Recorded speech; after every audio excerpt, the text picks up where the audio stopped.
While we all know Krypton as Superman's homeworld, this planet has a whole lot of history to it in DC Comics. It might have gained popularity after Superman established himself on Earth and eventually revealed his origins, but this does not mean that it did not have a rich culture and history of its own. Known for orbiting the red star Rao, Krypton was home to the immensely powered Kryptonians, who had created quite a flourishing society until the planet was destroyed in the early 1900s. Today, we will explore the history of Krypton and tell you all about its society, technology, and geography. Before we go into our explanation, we have a very small request. If you like our content, please support us by subscribing to our channel. This is a small click for you, but for us it means a lot. Thank you, and let's begin.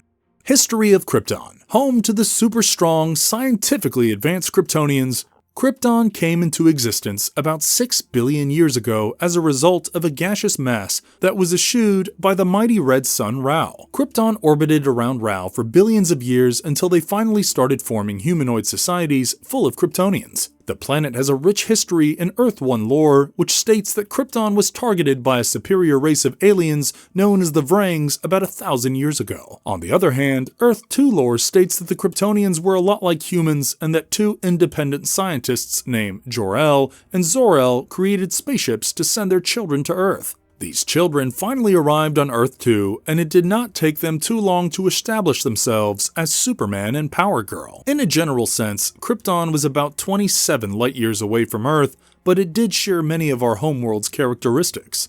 They fell under Sector 2813 of space and were under the watchful eye of Green Lantern, Tomar-Re, when it was finally destroyed. In its primordial era, Krypton managed to give life to some of the most dangerous organisms to ever exist in the universe, which made it perfect for Doomsday. Initially planted as an infant, Doomsday grew until a point where it made itself comfortable in the planet's environment and continued to kill and clone powerful genetic matter until it became indestructible. Finally, Doomsday garnered enough strength to be able to kill most of the population before embarking on a killing spree across other planets, while Krypton was left as a shell of what it was in its glory days. Of course, this was not the only thing that led to the planet's downfall, and we will get to all the details of what happened to Krypton in due time. Before we get to that, let us explore Kryptonian society and technology in its prime, and also have a look at the mighty humanoids that inhabited that planet.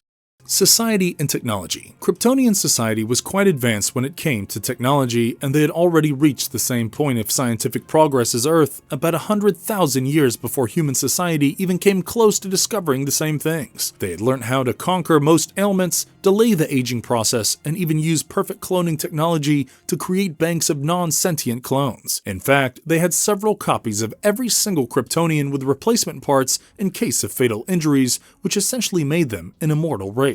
Most of their technology and architecture were based on sunstone crystals, which were giant pieces of homegrown substances. They were found everywhere on Krypton, and they were both natural and artificial in nature. Sunstone crystals were used to store information or even download inscriptions on the electrons of their ships and metals. Since sunstone was a versatile crystal that could be used in communication devices, weapons, and command keys, it could essentially download the stored information into the cerebral cortex of any being. However, the extended DC universe introduced us to a new substance called liquid geo that supposedly acted as a base for all their technology.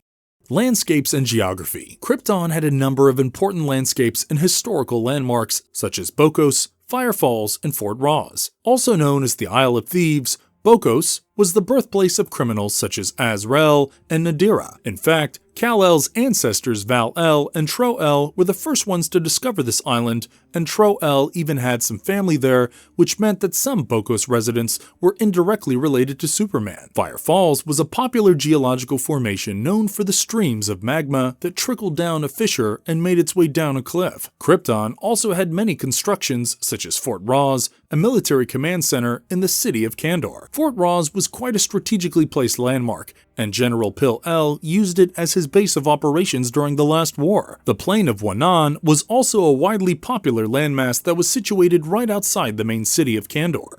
In the year 9852, Wanan hosted a competition to arbitrate on the planet's government system. The plain of Wanan was situated within Lurven, and was also home to notable landmarks such as the Argo City, Gold Volcano, Jewel Mountains, Kryptonopolis, and the Scarlet Jungle. Another popular landmark was Eureka, which included places such as Bolenth, Urkal, Strau, and Zan City. There were many islands scattered all over Krypton, and some of the more famous ones were Bogos, Twanks, and Vathlo. Besides this, there were other smaller islands such as Thon, Mull, Mount Mundru, Uvlot, Dunal, Chagger, Yord, Zith, and Zoin. Krypton was also home to oceans such as the Dandahu, Gorv, Red, and Morstal oceans, as well as the Striped River. Some popular sea bodies that merged into these oceans were the Boiling Sea, the Kogo Sea, the Eo Sea, and the Sea of Banzit. While we know all about Krypton's red sun, the planet had two major moons called Mithon and Wegthor. Sol-El talked about these moons in great detail and revealed that Wegthor was home to the planet's first lunar colony, while Mithon was blasted into a solar orbit upon Krypton's destruction. An entity known as Yuda was often known as the Mistress of the Moons, and she looked over ancient Kryptonian wedding rituals. Kryptonian species. While Kryptonians had similar physiologies as humans, they did have slightly larger musculature and taller heights as a result of convergent evolution. Their society was divided into 6 guilds, such as leadership, scientific, arts, warrior, worker, and religious, and each one of these factions focused on the planet's developments in these specific fields. Kryptonians were assigned one of these guilds as teenagers so that they could learn the trades that came with it without being influenced by their parents' guild. This system came into place after the chaotic war policies of the High Council, which can be traced all the way back to 1,000 years before the planet's destruction. When other planets started traveling to Krypton for resources, it was not long before the planet was at complete war with external invaders as well as rebels. In one such attack, the planet's forces aimed a nuclear bomb at the rebels and accidentally hit Krypton's core. This led to the planet's eventual downfall and the creation of kryptonite, which had a range of side effects such as storms, earthquakes, temperature drops, and the release of poisonous gases. While this eventually led to Krypton's destruction, Kryptonians were mighty warriors who had otherwise developed a superhuman physiology. Kryptonians were mighty warriors who had otherwise developed a superhuman physiology. Their powers were mainly activated under any yellow star, but they were nearly immortal beings with somewhat different powers under a variety of stars such as white, orange, dwarf, or blue stars. In a way, Kryptonian anatomy was made up of cells that acted as organic solar batteries and helped them gain a number of abilities. Under the yellow sun, Kryptonians gained invulnerability as their defense molecular structure paired with a supercharged bioelectric aura made them immune to incoming attacks, diseases, and even space vacuum. They also gained super intellect and superhuman senses that allowed them to hear, perceive, taste, and smell things on a more profound level than humans. Their eyesight was enhanced to a point where they had X-ray vision as well as the ability to perceive things on a microscopic level at a faraway distance or even perceive things in every spectrum of light. Kryptonians were especially known for their heat vision, which helped them fire heat beams from their eyes after absorbing solar energy. They also aged at a much slower pace than human beings, and their bodies could heal from any injuries in a matter of seconds in case their opponents did manage to get to them. Under the yellow sun, Kryptonians gain superhuman strength and can lift several tons worth of weight, as well as move at speeds that surpass some of Earth's fastest jets. In this way, they could defy the laws of gravity to fly around at super speed, and they also had enhanced stamina that allowed them to keep fighting endlessly without tiring around. Lastly, their respiratory system had evolved to a point where they could inhale insane quantities of air and then expel it from their mouths to create hurricane-force winds. Krypton's Red Sun Rao explored. Krypton's Red Sun Rao was essentially a gigantic star that greatly surpassed the Earth's yellow sun in terms of mass and density. It was known for canceling out the Kryptonians' superhuman abilities and turning them into regular, powerless beings. While Kryptonians had a wide range of powers under a yellow sun, they were quite powerless under the red sun, even if it nourished their bodies. Kryptonian physiology suffered greatly while adapting to the red sun after prolonged exposure to the Earth's yellow sun. This was seen when Clark Kent and Kara appeared visibly weakened when introduced to a red sunlight environment. However, this was not the case for all Kryptonians, and the situation was reversed for those who had been cloned by the orb. These Kryptonians could use all their powers under a red sun and lose their abilities under a yellow sun since their genetic material was irradiated with blue kryptonite. The last days. Around 9846, Krypton was in grave trouble when military commanders from Urkal launched an attack on the capital city of Kandor. While the Science Council consulted with Per-El and advised him to launch a counterstrike, the latter deployed 4 disintegrator spheres at these opponent cities. This led to a war wherein the Urkel commanders activated a robotic suncraft that generated high-intensity red solar radiation and targeted it at Kryptonopolis. After the city was destroyed, they threatened to send the suncraft towards the capital city unless Perel surrendered to them unconditionally. In the meantime, Perel sought shelter at Fort Ross and worked with a team of scientists to create a device that might counter the effects of the solar ship in the hopes of repelling any incoming attacks. The mission was a success, but it ended up releasing dark clouds filled with chemicals that eventually descended on Urkel.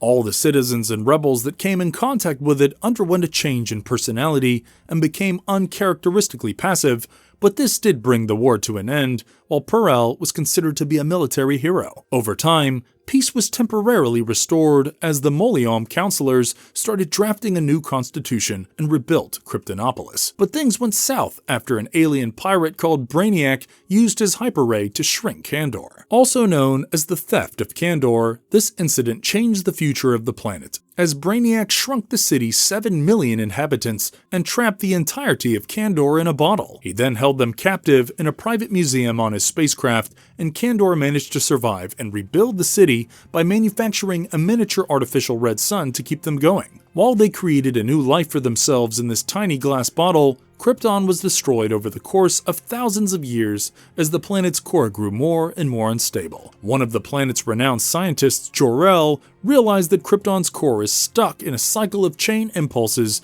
that grow exponentially in terms of pressure, and that it won't take long for the planet to blow up. He also conducted a geological survey to confirm this before raising an issue with the Kryptonian Science Council, who refused to believe that the planet was a ticking atomic bomb. They labeled him irrational, but Jor-El continued working on escape measures on his own and even sent his son to Earth to protect him. Other beings across the universe also noticed the same phenomenon as Jor-El, and the Guardians of the Universe sent one of the Green Lantern Corps named Tomar Ray to look into the matter. Tomar Ray decided to use a compound known as stellarium to contain the tectonic pressure, and he was on the way to Krypton with a huge amount of stellarium when he was blinded by a yellow solar flare. He ended up dropping most of his supplies, but still made his way to Krypton with what little stellarium he had managed to keep safe. However, it was too late by the time he finally arrived on Krypton, and the atomic pressure had already reached a point where the planet exploded in a world-shattering blast. Surviving cities. While Kandor was safe after being abducted by Brainiac, other Kryptonian cities such as Argo City and Wizard City also managed to survive the destruction of the planet. Jor-El's brother Zor-El had managed to create a force field to encase Argo City to ensure its survival, and the city was essentially protected by an atmospheric dome, even if its soil was changed due to the explosion's shockwaves. Zor-El managed to keep the Kryptonians in Argo City safe for quite some time until it crashed on Metropolis, but the residents of Wizard City did not share the same fortune. The explosion had essentially blasted the city off of Krypton, and it had then lifelessly floated across space before finally arriving on Earth. This city essentially crashed as a kryptonite meteorite, where evil beings got their hands on Kryptonian weaponry. Major residents. Krypton's legacy is often tied with names such as General Zod and Jor-El, and let us look at some of these key residents. General Zod, or Drew Zod II, was Krypton's leader of military defense in the planet's last days. He was married to Ursa, and he fathered Lord Zod, descended from the legendary Admiral Zod. General Zod wished to survive Krypton's destruction by sticking to the Phantom Zone, and he eventually freed himself and arrived on Earth. Here he served as a mage in several Superman story arcs in order to get back at Jor-El. Jor-El, also known as Superman's father, was a Kryptonian scientist who first warned the Scientific Council about Krypton's fate. He first met Laura Van when he broke traditional customs and demanded to meet her before they had a child together, and he was immediately struck by her. He soon fell in love with her and needed to conceive a child through an artificial womb, much like all other births on Krypton. Jor-El first realized the issues with Krypton's core after the Green Death Plague, which could be tracked down to a deadly form of radiation. He realized that the radiation was a result of buildup in the planet's core, but his warnings fell on deaf ears, and he eventually had no choice but to take matters into his own hands and send Kal-El to Earth in a rocket to safeguard his bloodline. Jor-El also had a brother named Zor-El who played a critical role in safeguarding Argo City, and Zor-El had a daughter called Kara. Kara arrived in Metropolis when Zor-El decided to send her off to Earth to keep her alive, but it took her quite some time to complete this journey. She was caught in a kryptonite-encrusted meteor for several years, but she quickly established herself as Supergirl and joined the Justice League of America after arriving on Earth. Besides them, the planet was also home to some popular names such as Allura, Jax-Ur, Lara, Ursa, Non, and Zor-El. Cultural legacy. Krypton has appeared in several other comics across the DC multiverse, and it was once mentioned in Green Lantern's number 28. This issue revealed that Prime Earth's version of Krypton embarked on a colonization mission about 10 billion years ago. On the same note, Lois Lane found documentation of Jor-El and Laura's marriage on a rocket that had collided on Earth in Action Comics number 149. While these are brief mentions, Krypton plays a great role in the DC multiverse, and it especially had full-fledged canon lore on Earth 1 and Earth 2. Role in the multiverse. Both Earth 1 and Earth 2 established that Krypton was associated with the Red Sun Rao, but there were some differences in its history. According to Earth 1 lore, Krypton was a result of a giant gaseous mass that was eschewed by Rao, and they eventually formed human societies. In this continuity, Krypton was targeted by an alien species called Vrangs, and Superman and Supergirl's ancestor named Sol-El first detected this incoming attack. He then warned Kandor's governor, Usk-Mar, about this threat, but it seemed like Superman's family was destined to be ignored by government officials. Usk-Mar did not take Sol-El seriously and even turned him into a laughingstock, while the Vrangs easily captured the city of Kandor and eventually moved on to conquer the entire planet. Sol-El and his son Hatu-El were compelled to mine the Jewel Mountains along with other Kryptonians, and they also had no option but to obey the Vrangs. However, Hatu-El's friend Val-Lor once rebelled against them at the cost of his life, and this incident inspired Hatu-El to the point where he started a rebel organization against the Vrangs. They started harnessing electricity from their weapons with some help from Hatu-El's special abilities, and it did not take long for them to defeat the Vrangs and kick them out of their homeworld. On the other hand, Krypton was located in the solar system of Negus 12 in the Earth 2 universe. The Adventures of Superman radio show revealed that Krypton could be found on the other side of the sun, as compared to Earth, which placed it somewhere in the Sol system. However, later stories pushed Krypton further away from Earth, and the 1960 Superman Comics issue 136 established that Krypton was about 0.317 light-years away from Earth. According to these sources, Kryptonians were a race of mighty, strong, scientifically advanced humanoids who could also communicate in English and use the Latin alphabet. In this universe, Krypton was destroyed sometime around the early 1900s, but not before Jor-El and Zor-El created specialized spaceships to send their children to Earth 2. These children eventually grew up to become Superman and Power Girl and ensured that they kept Krypton's legacy alive. Impact on Superman's story. In this way, Superman's story arc is inherently woven into the history of Krypton and Kandor, and he is often branded as the last surviving Kryptonian on Earth. Also known as Kal-El, Superman owed his survival to his father Jor-El, who saw Krypton's downfall coming from miles away and took measures to safeguard his legacy. While Jor-El tried to warn the Science Council, his warnings fell on deaf ears, and then worked on designing fleets of ships that would take them away to a faraway planet when Krypton eventually fell. Of course, the project was too ambitious to be completed without the Scientific Council's support, and Jor-El had no choice but to send his infant son Kal-El in one of the prototype rockets to Earth. He hoped that Earth would be an ideal world for his son to grow, and Jor-El and his wife, Lara Lor-Van, bid him one last goodbye before sending him away to safety. Naturally, Jor-El's hunch was correct, and Krypton was eventually destroyed, but Kal-El managed to survive on Earth. In fact, he grew into a thriving young man and went on to become the well-loved superhero Superman, but fate compelled him to cross paths with his homeworld once again. Several years after Krypton was destroyed, Brainiac got wind of his existence and was determined to meet him. This led to a face-off between Superman and Brainiac, wherein the former discovered the shrunken city of Kandor. While he did not know how to restore the Kandorians back to their original size or even restore the city to its past glory, Superman did rescue them and bring them to his Fortress of Solitude, where he kept them safe from the evil clutches of Brainiac or other intergalactic pirates. Marvelous verdict. With that, we have explored the history, culture, and anatomy of Krypton in great detail. From being the homeworld to some of the mightiest beings in the universe to finally being destroyed, Krypton had certainly been through a tumultuous course of existence. There is no doubt that it gained popularity as Superman's homeworld in DC lore, but at the same time, the planet deserves a lot more recognition for its impressive technology and resilience in the face of destruction. We hope you enjoyed exploring Krypton's anatomy and history with us, and we would love to hear your thoughts in the comments below. And if you liked our content, don't forget to leave a like and subscribe to us if you haven't already. Have a good one and be safe. Thanks everyone.